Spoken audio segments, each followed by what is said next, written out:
So this is another in the GNC video series, and we are delighted to have Dr. Jenny Goodman with us. She's a medical doctor, lecturer and broadcaster who qualified at Leeds University School of Medicine. And after working as a junior doctor, she became disillusioned with conventional medicine's inability to heal sick people and its failure to inquire about the causes of illness or to do preventive health care.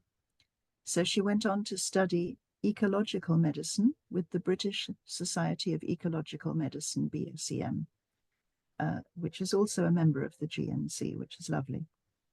The BSEM is a group of doctors and other practitioners who help patients to attain dramatically better health through changes in diet and nutrition and through detoxification.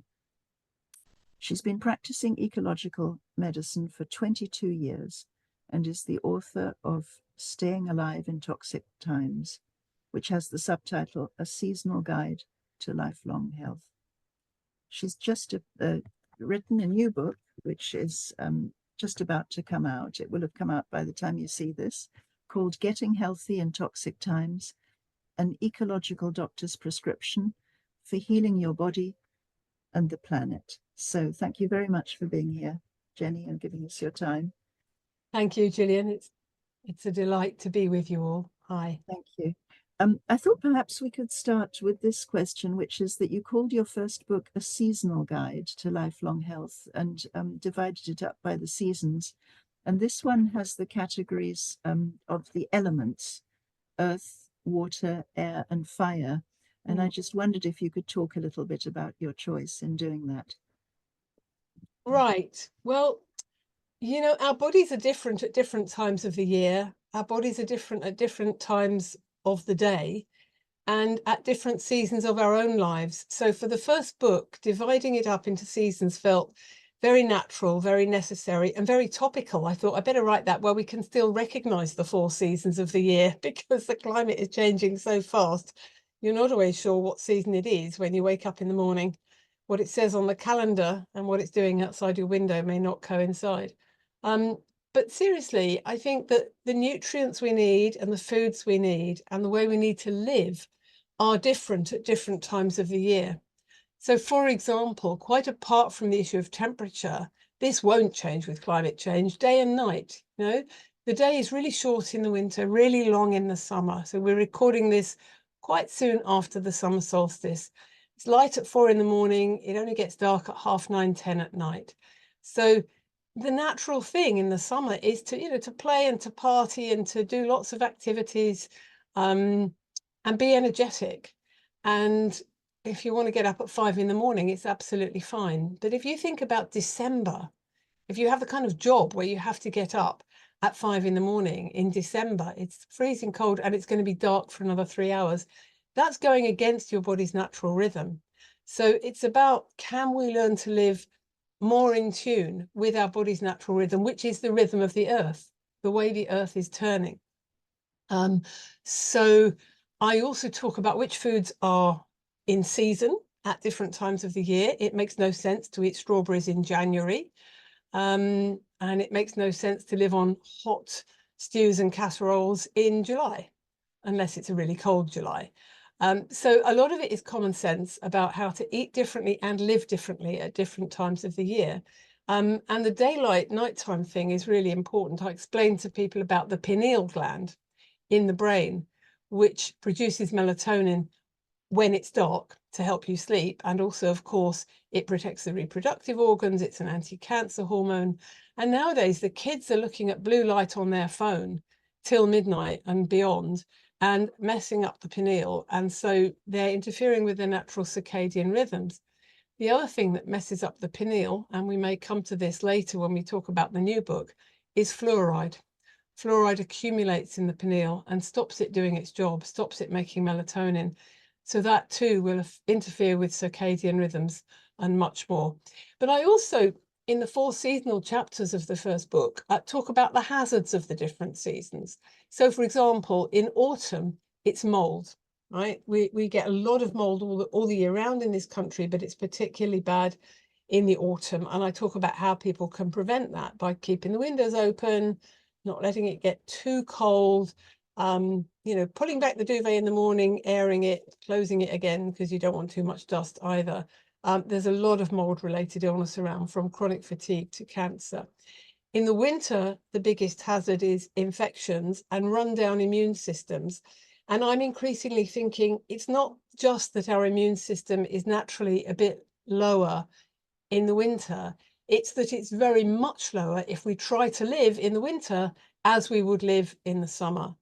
And I think in the winter, if we can, apart from going outdoors for a good long walk when it does get light, so that without your glasses on, if you wear glasses, so that the daylight gets to your eyes, gets to your pineal, gets to your brain and says, hello, it is daylight. There's only going to be a few hours of it, but make the most of it. But other than that, we should be hunkering down and doing the minimum.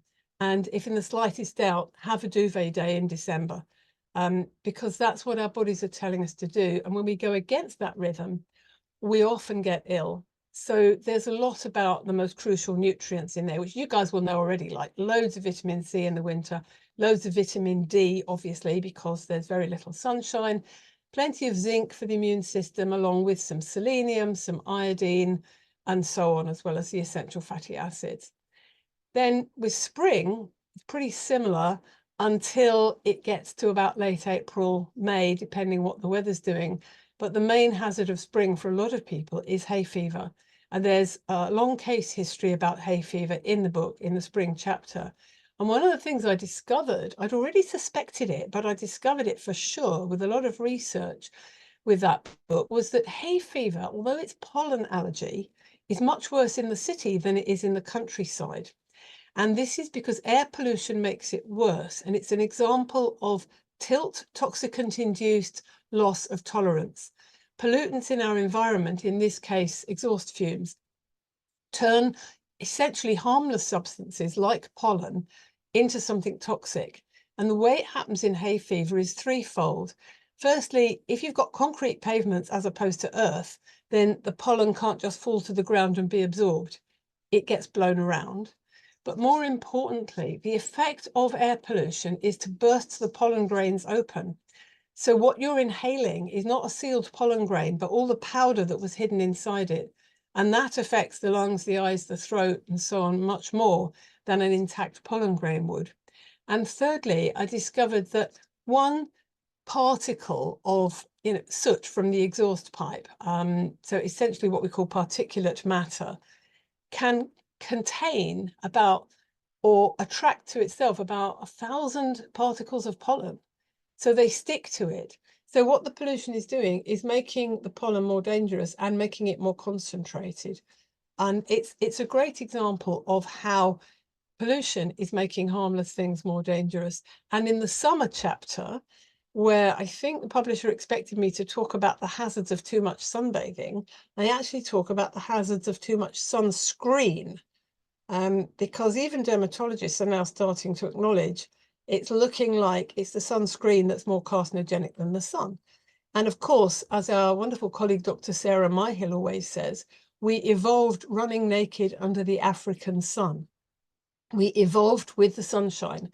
Now, some of us with paler skins have to be a bit careful. But what that means is, you don't stay indoors for 11 months of the year and then suddenly head to the Mediterranean, strip off and lie on the beach in a bikini in full sun in Greece or Turkey. Of course, you're going to burn. You're not going to tan, you're going to burn. But if you expose different parts slowly and gradually, and you start off in April or May wearing short sleeves and shorts, even though it might be a bit cold, you can wrap an infrared jacket around your middle to keep warm and gradually build up your sun exposure, then I think you're not at risk of skin cancer, and you are at risk of getting enough vitamin D, which is very hard to do otherwise in this country. So that's just some examples of seasonality. And I then go on in the first book to have a long chapter called Seasons of Your Life. And that's from preconception into extreme old age. So I talk about what's necessary for fertility, for having a healthy baby, for both men and women, because fertility is plummeting, absolutely plummeting. And there are reasons for that, which I address in depth in the new book about pollution of our planet. And not just among humans, fertility is plummeting among wild animals as well. So preconception, how to have a healthy baby, breastfeeding. I go on and on about breastfeeding because it's incredibly important and improves the health of the baby and the mother for the rest of their lives. I hate formula. I think it's a drug to be used in an emergency only. And nature-made milk as a food for baby animals of the same species, not for grown-up animals of a different species. And that's why almost all indigenous tribal peoples, they have had milk from animals, but they've turned it into yogurt or cheese or butter or something infinitely more digestible. For the majority of people on Earth who lose their lactase, their milk sugar digesting enzyme, by the time they're about 6 or 8, because that's when nature thought breastfeeding would definitely be finished. And that chapter carries on with talking about children and children's health, which is a really problematic issue these days. There are, I think, a lot of sick children, and it talks about what you can do about that. And there are case histories of kids with ADHD and autism, asthma, eczema, all the common things. Then it goes into adolescence, and there's an acne case history, and then young adulthood, which is when people think they're immortal, and then early middle age, which I was shocked to discover actually begins technically at about 35, which is when people start realizing that they can't push their body to its limit all the time. They have to look after themselves. And then it's 50 plus, and I talk a lot about osteoporosis and dementia and how to prevent it. There's a section called Don't Dement, Prevent. And I believe that dementia is a completely preventable disease. Now, what we've been told, and we're told it again and again, about dementia, you know, Alzheimer's and the other forms of dementia, and about cancer, and about almost all the chronic degenerative diseases that we see around us now, we are told these are diseases of aging. And it's so important that this lie be nailed that I've actually gone on about it in both my books. I think it's the only piece of overlap because it's so important. Firstly, where's the logic in saying the wonders of modern medicine have enabled us to live long enough to get all these hideous diseases? It doesn't make sense when you think about it. But there are two crucial reasons why it is not true that the epidemics of chronic disease we see around us are anything to do with aging. And the first reason is a distressing one, and it is that cancer and other degenerative diseases are increasing fastest among the young. They are increasing faster among children than they are among adults. Colon cancer used to be a disease of the elderly. Now it's increasing faster among people under 50. And personally, I think that's to do with a mobile phone in the pocket, not switched off. But there are other reasons, and we'll come to that later. So the other reason it's not true is an arithmetical glitch in the way it's been calculated. So we're told we're living into our 80s and 90s. And if you go back to the mid-19th century, the average age of death was 45. Now, the average age of death was 45, but that average included the 25% of people who died before their 5th birthday, who died before they were 5. And, you know, it's very clear if you read Dickens that the vast majority of people who didn't die before they were 5 not only lived into their 80s and 90s, but were compos mentis and physically fit. They retained their body function and their brain function. What we see now is this ghastly lingering twilight of disability in the last decade of people's lives. All the elderly are in care homes. This was unknown when I was a kid. You lived until you died. And it's very frightening. And the most frightening thing about it is that it's been normalized. You know, a hideous, decrepit old age has been normalized. Was actually, I think it's our birthright to live a long and healthy life and then die peacefully, eventually, of old age. This is what you call the shifting baseline syndrome, isn't it? Yes, thank you, Gillian. Shifting baseline syndrome is a term that I've borrowed from ecology. And of course, you know, what my colleagues and I do is ecological medicine. And shifting baseline syndrome is about ecologists looking at different species. So for example, let's say they're surveying a patch of land. Let's say the ecologist is 40 years old and they say, wait a minute, there's only 10 species of birds here. And I remember when I was a kid, there were 100. But if they could go back 500 years, they would know there were 1,000 different species of birds.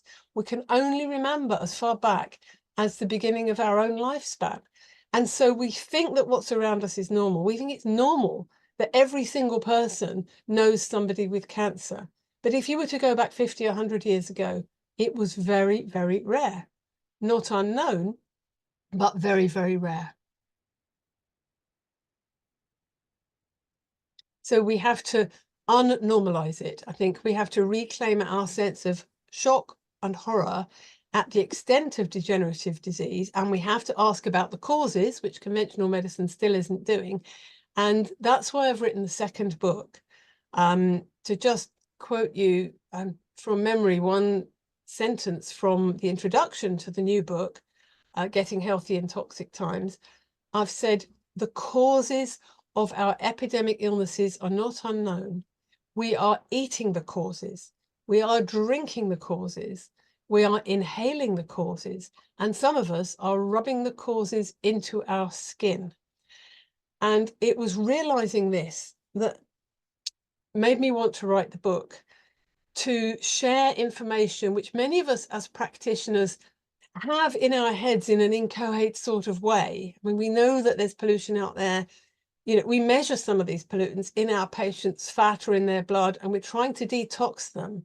But I thought it's really important to systematize this somehow, to categorize it so we can get our heads around it. And so we know what we're looking out for, what we're avoiding, and also so we can take collective action to prevent these toxins being put into our soil and our water and our atmosphere in the first place. Because we have synthesized, since the Industrial Revolution, 80,000 to 100,000 artificial chemicals. And some of those have combined with each other to create new ones, even more. So I wasn't going to categorize them by chemical type, because you'd need a degree in chemistry, and even so, that would be insufferable. And it took me from when I was asked to write this book to when I got anything like a proposal together. Interestingly, it took me precisely 9 months. The book was gestating, and I was on holiday in Snowdonia. I was with my family in a cottage in a very remote place. And of course, the intention was to go for lovely long hikes. And it was pouring, as only the weather in Wales knows how to. It was seriously pouring. And I did put my waterproofs on and go out for short walks every morning, but you couldn't do an all-day hike. So I was stuck there with a rain and pen and paper, and still trying to work out how to make all this information I'd been gathering. And I don't just mean by reading, I mean by more than 20 years of seeing patients with pesticides in their system and heavy metals in their system and fluoride in their system and air pollution in their bodies, getting ill, and seeing them getting better when you could detox it. And I was just sitting there, and it came to me, you know, fully fledged: earth, water, air, and fire. And this is how I have to divide it up, because this is a sort of way of categorizing things, which is very, very ancient. I mean, it goes back to the ancient Greeks, it goes back to the ancient Celts. All indigenous people in the Western world see things in terms of earth, water, air, and fire. Right? And in Chinese medicine, it's different. They have 5 elements. But it was a way for me to get my head around it. And also, it's not just folklore, it's not just mysticism, it works perfectly in physics. You know, in physics GCSE, you do the 3 states of matter: solid, liquid, gas, and then you learn about energy. So I've used the term fire metaphorically, and I'll come to what that's about in a minute.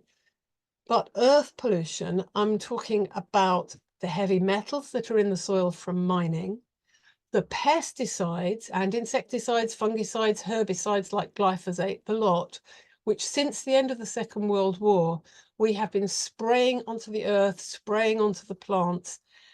These are substances derived from nerve gases made for warfare, And the manufacturers didn't want to lose all their profits after the war ended, so they were repurposed for so-called peaceful uses.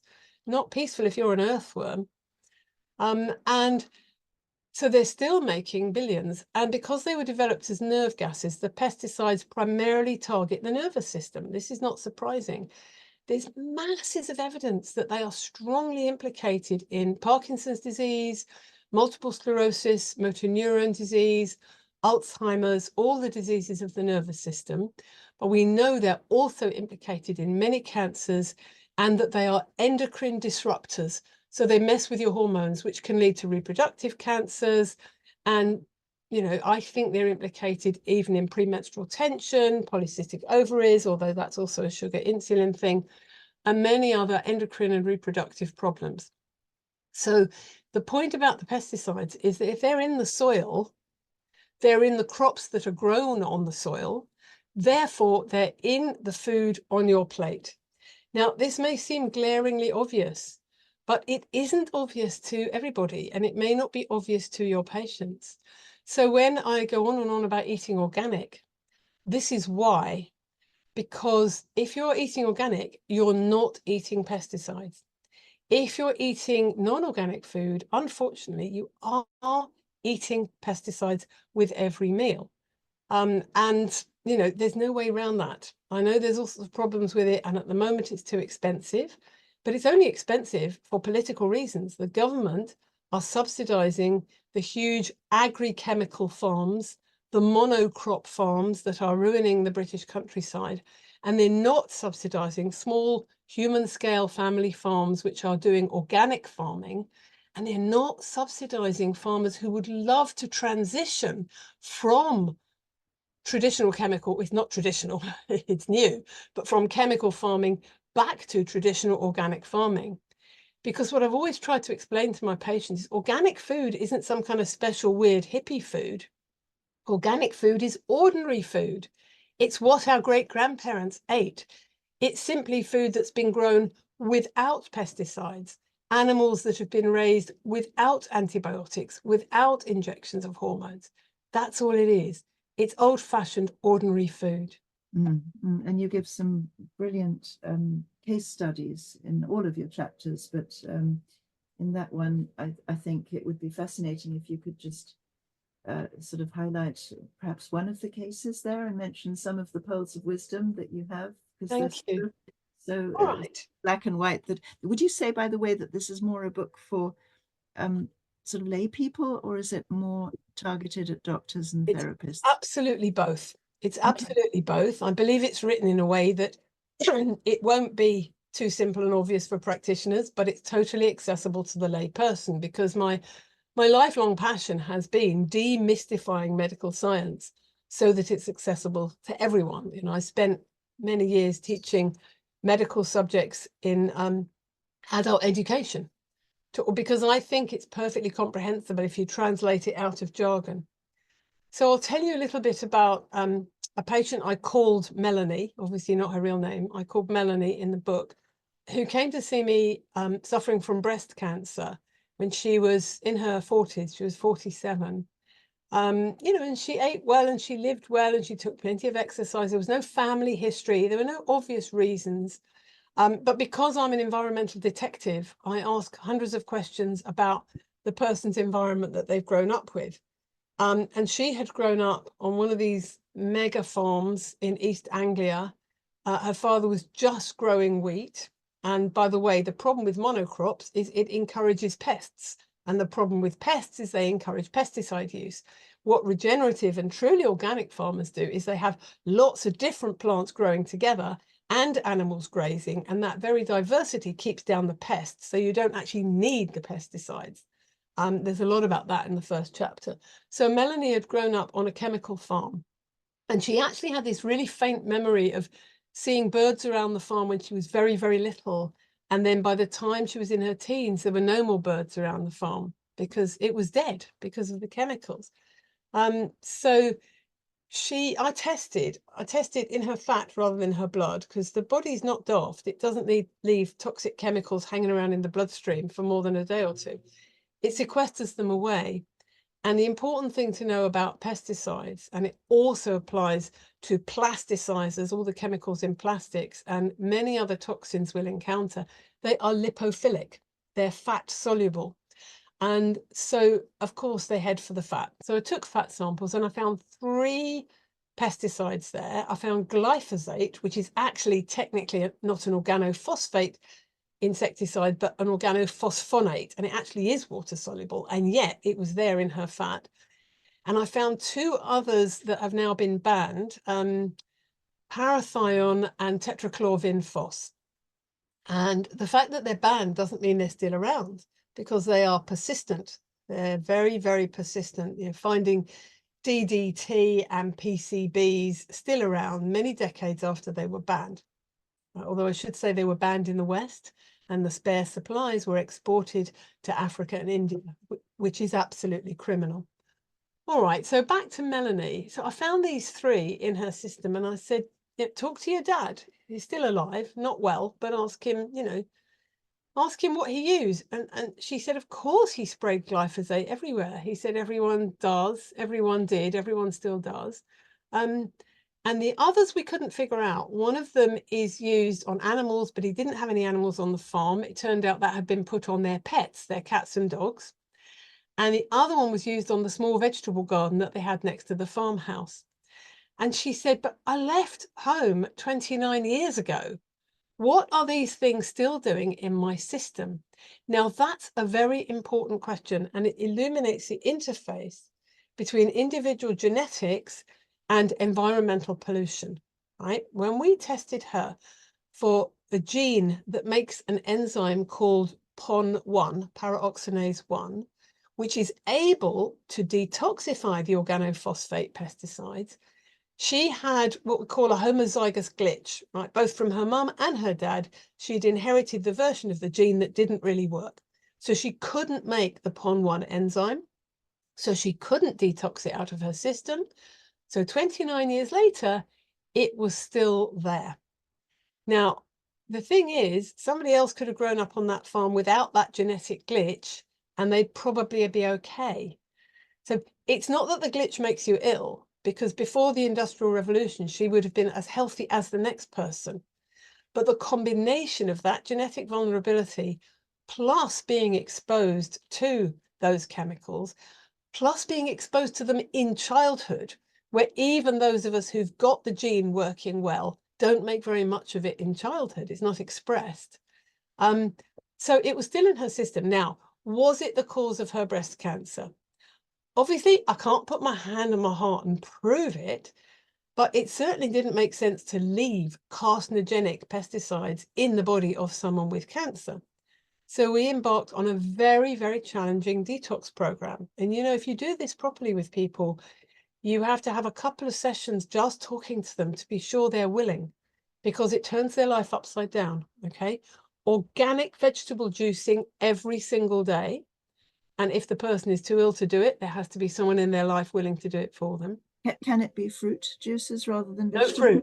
no fruit, because Can you explain why? That would be helpful. Yeah, good point, Gillian. Thank you for pulling me up on that. Vegetable juice, not fruit, because if you juice fruit, you get a tremendous sugar hit, because when you're juicing, you're removing the fiber that would balance out the sugar and slow down its absorption into the bloodstream.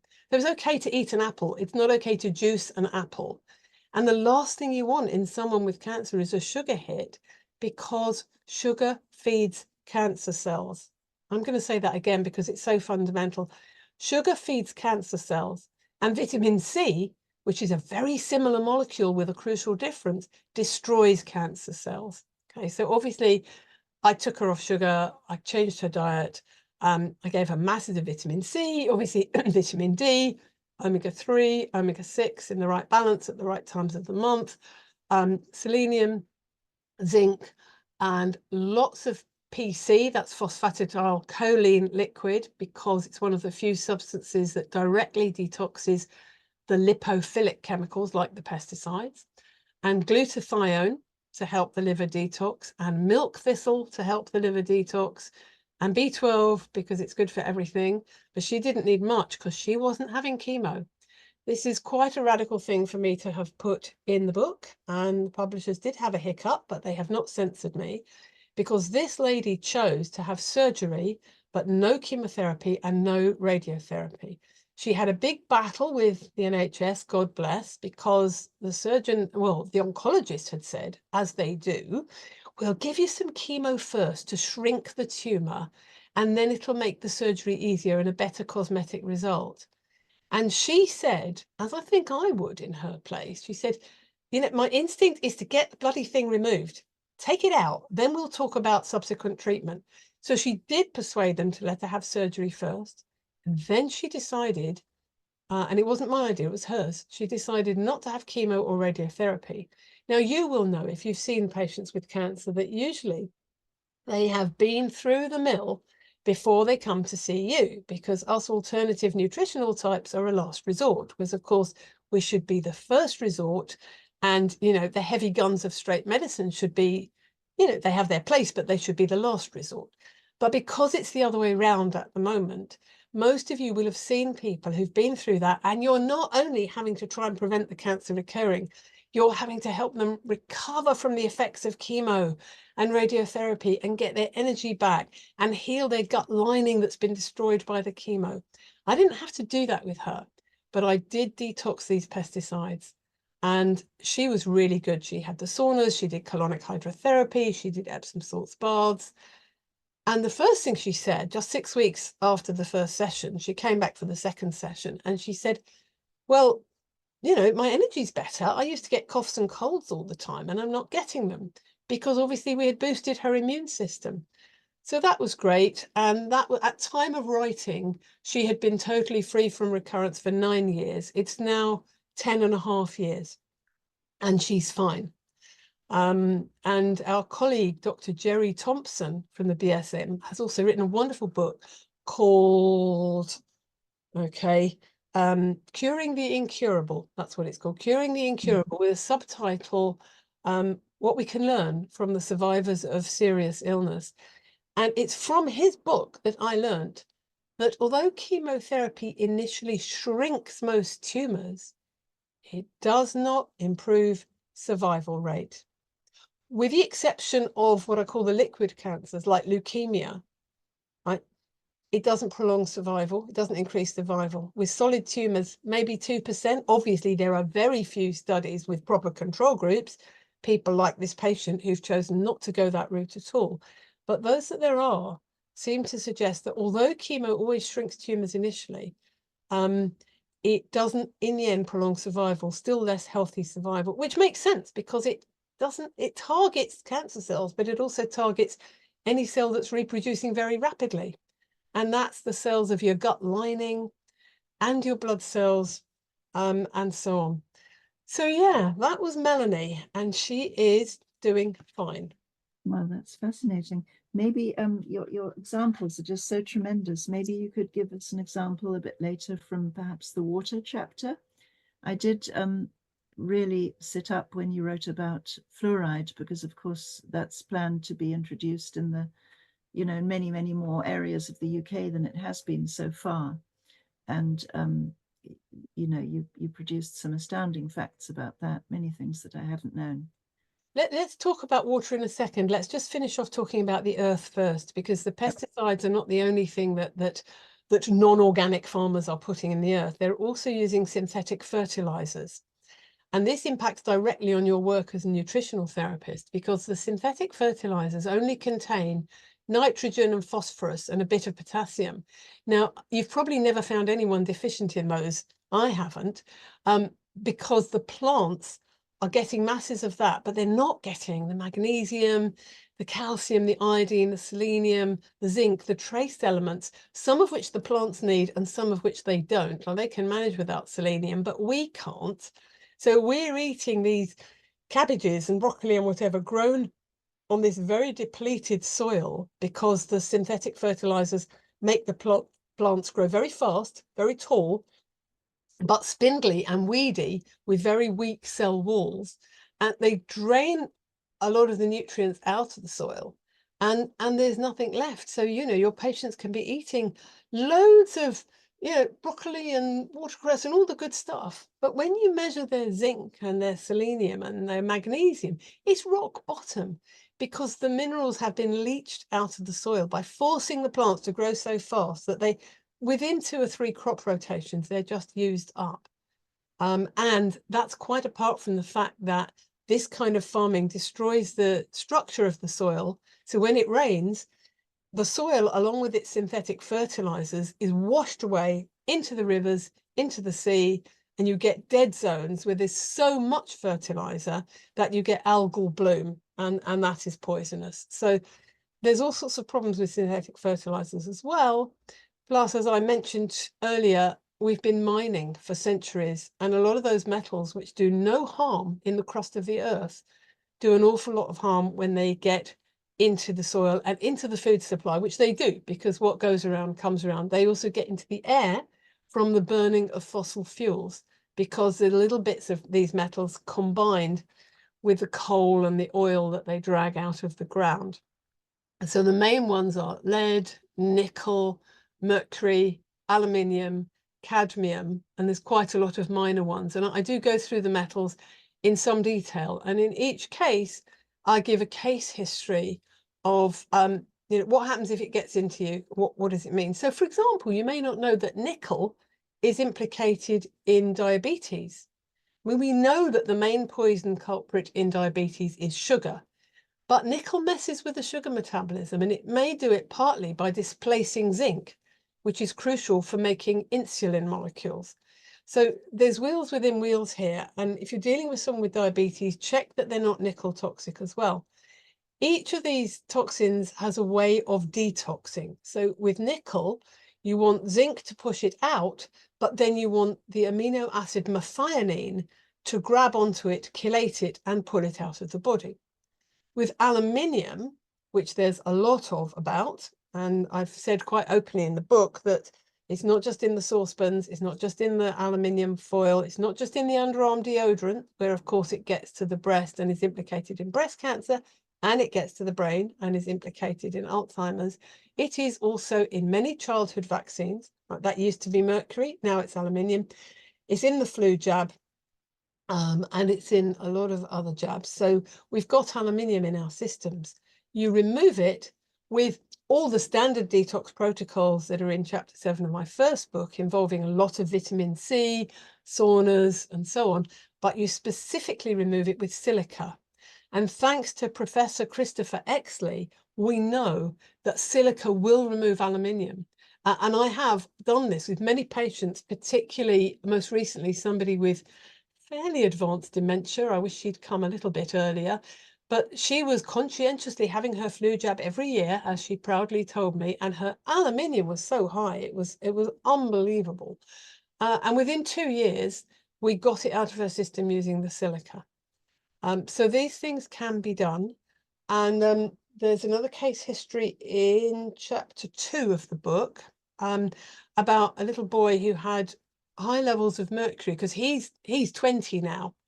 But when he was little, they were just changing over from mercury to aluminium, and they were using the old batches of jabs like diphtheria, tetanus, pertussis, the diptet, whatever it's called. And they still had mercury in. And there are lots of things to get out mercury. It's hard work, but you, as well as vitamin C, you can use coriander, but it has to be grown organically, because coriander or cilantro, very good at grabbing hold of mercury in the body and removing it.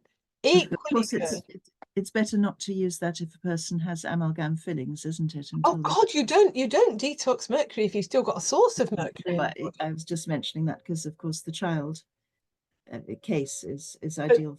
Yes. Now the child didn't have amalgam fillings, but his mum did. Oh. And he was the first child, right? And I'm sure you've seen this. I'm sure you've noticed that most autistic children, and most autistic children are the oldest.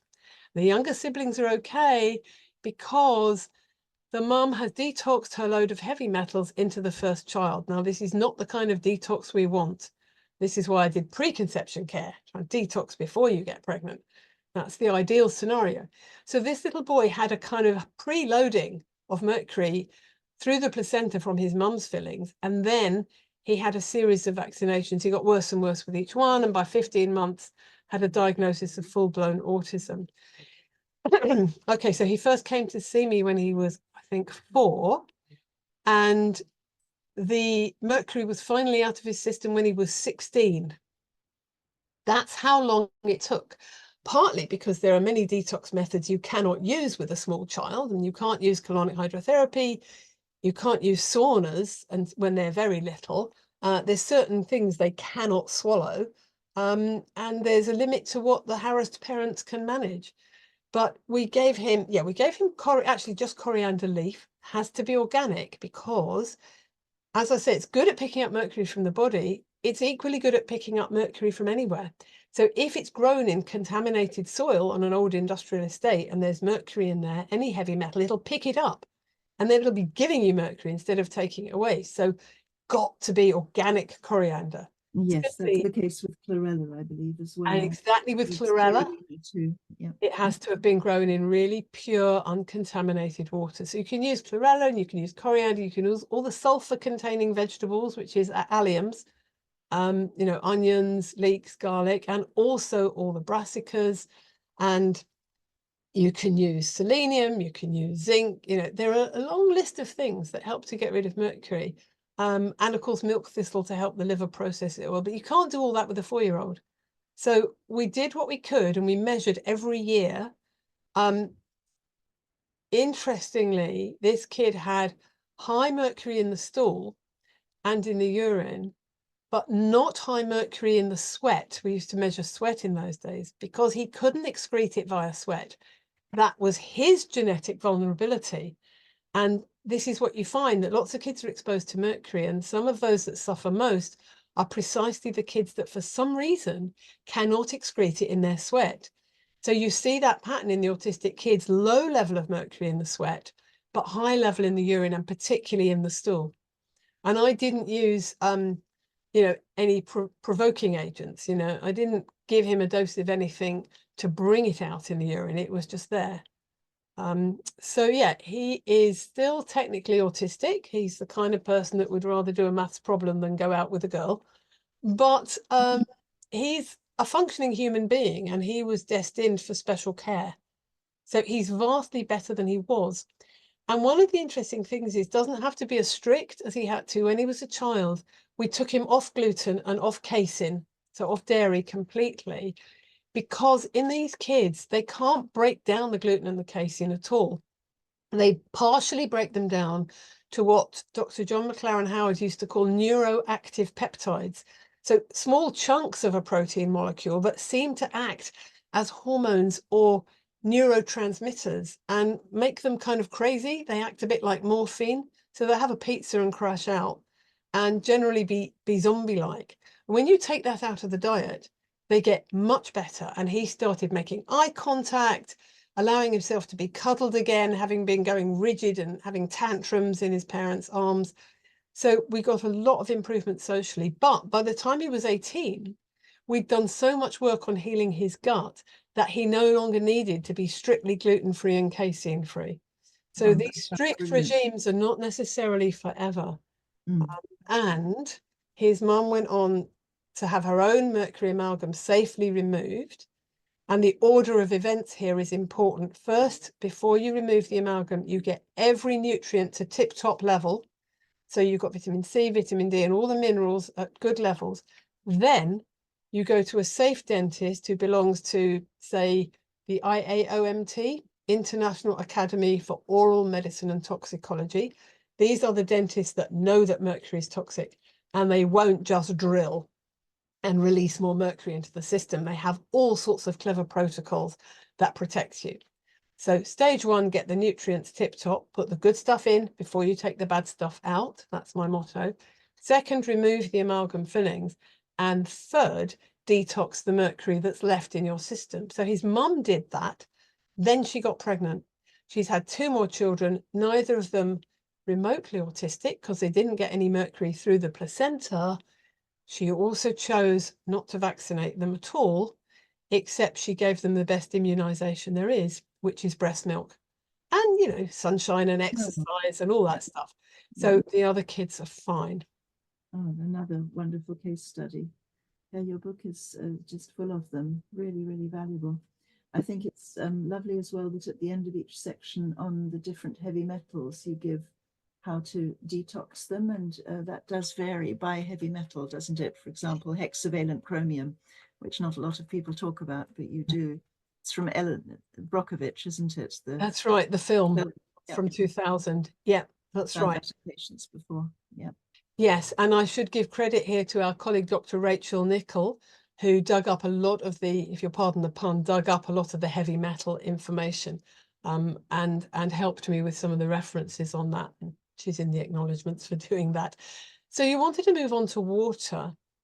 Now, the first thing to say is that all the pollutants that are in the earth are also in the water by accident, so the hormones and the antibiotics particularly that have been fed to the non-organic cattle and the non-organic chickens, and there's a whole long rant about factory farming and what it does to us. So they're in the water as well, but there's also stuff that's added to the water deliberately. So for example, chlorine. Chlorine is a halogen that's put into our water to kill the bad bugs. Now, you do need to kill the bad bugs, but you don't have to do it with chlorine. In the Netherlands, they do it with a combination of physical filtering and ultraviolet light. Right? Ultraviolet light from the sun kills all known bugs. And unlike chlorine, it doesn't result in what we call disinfection byproducts that are implicated in all sorts of illnesses. Now, as Gillian hinted, as if the chlorine wasn't enough, they're now wanting to put fluoride into all parts of the United Kingdom's water supply. Very interestingly, fluoride is in the tap water all over America, and it's not in the tap water in mainland Europe. They have chosen not to, I think, because they've looked at the science. In the UK, it's been in the water in Birmingham since 1964.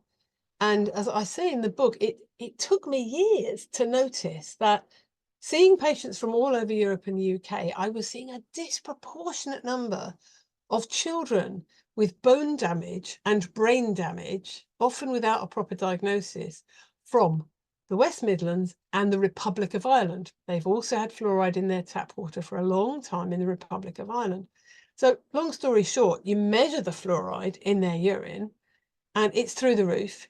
You measure their iodine and it's unmeasurable. It's so low, it's unmeasurable. Because if you remember your chemistry, chlorine, fluoride, bromine, and iodine are all in group 7 of the periodic table. They've all got 7 electrons in the outermost orbit, and they gain 1 when they become a halide, right? And so chlorine's toxic, chloride is essential. But fluoride is toxic both as fluorine and fluoride. Bromine, which is in fire retardants and other chemicals that I discuss in other chapters, bromine and bromide are both toxic. Iodine and iodide are both essential, absolutely essential for life. And they're needed not just by the thyroid gland, but by the brain, the ovary, all the tissues of the body, the stomach, the parietal lining cells. We need iodine for everything. And fluoride is pushing it out, and I'm sure the chlorine is as well.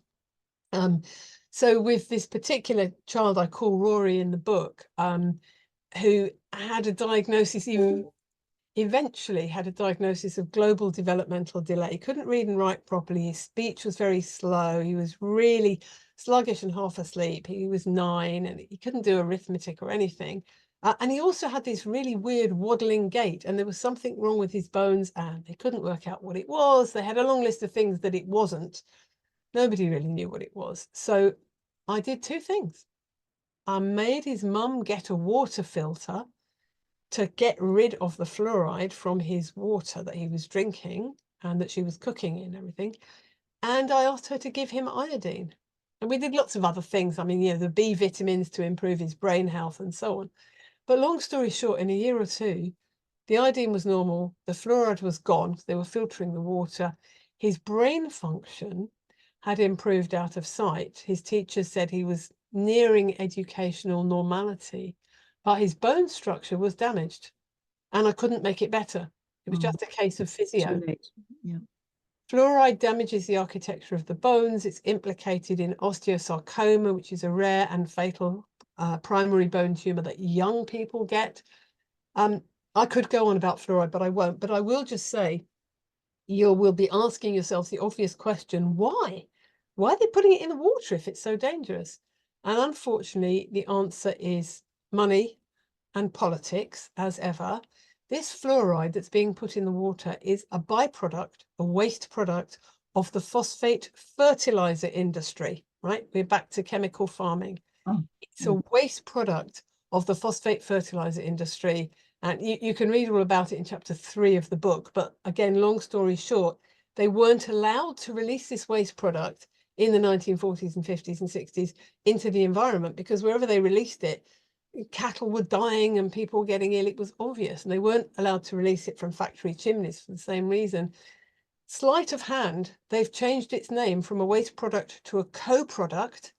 They claim they're making it to preserve children's teeth, which is the biggest nonsense, because the way to preserve children's teeth is to brush their teeth and cut out the sugar. And actually, what fluoride does to the teeth is dental fluorosis. What it does to the bones is skeletal fluorosis. And it's really quite and damaging. you've got the pineal damage that you talked And the about. pineal damage, thank you, that we mentioned earlier. But it makes the teeth and bones harder and denser, but it doesn't make them stronger. So it increases fractures in postmenopausal women. It doesn't decrease them, but it's incredibly profitable. So they changed the name to a co-product and they sell it. They should be paying people to take this toxic waste away and dispose of it safely, but they are being paid for it. Yeah. And it's being put in our water. And there's a lot of politics behind it, which I do describe in the book. And I also reference other books where you can find out more about it. This is all such tremendous information. And I'm just wondering whether, because we've been about 45 minutes or 50 already, I'm just wondering whether we should perhaps invite you back when you have more time. And I know you're just about to go on a sort of world tour of your new book, but when you have time, perhaps we could cover air and fire in a second episode.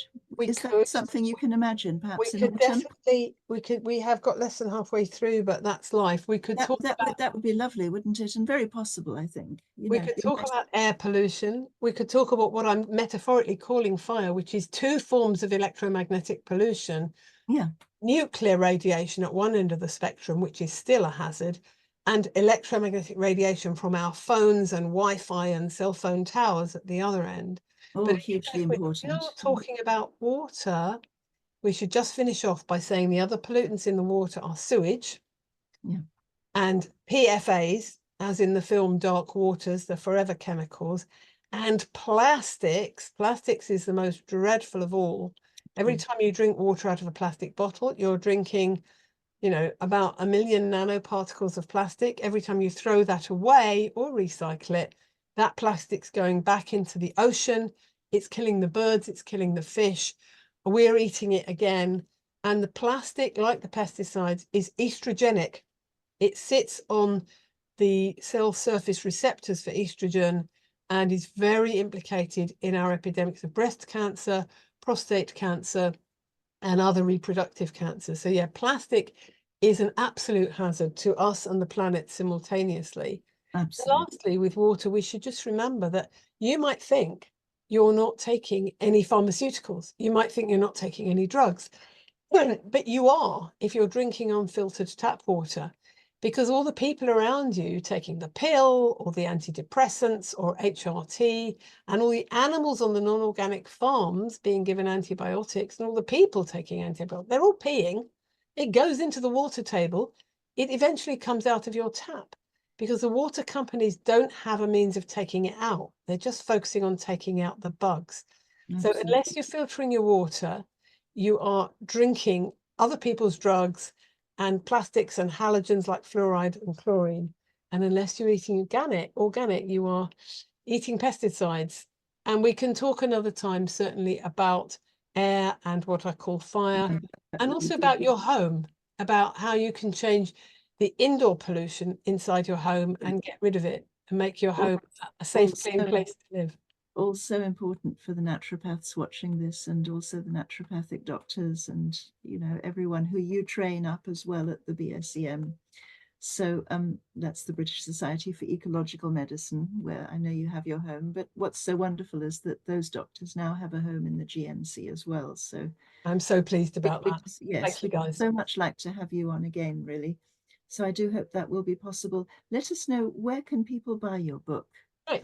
Where would you like them to purchase it best? So the book is called Getting Healthy in Toxic Times, an ecological doctor's prescription for healing your body and the planet. It's published on the 11th of July by Chelsea Green. You can pre-order it now through any internet bookseller, but I would ask you to choose an ethical one, like an actual bookshop or bookshop.org. Yeah. And then once it's out on the 11th, you can get it from an actual bookshop. Oh, Waterstones or whatever. Yeah, Brilliant. or Blackwell's, Yeah. or Yeah. hopefully your local independent bookshop. Oh, fantastic. Thank you. Well, I'm sure it's going to be a huge bestseller. And I would definitely, having read it myself, I would definitely encourage all of our colleagues as well as patients to buy it. There's so much to learn from it. So thank you very, very much for all your expertise. Thank you. It's been a pleasure Experience. to talk with you, Gillian. Thank you. Thank you. Bye-bye. Bye.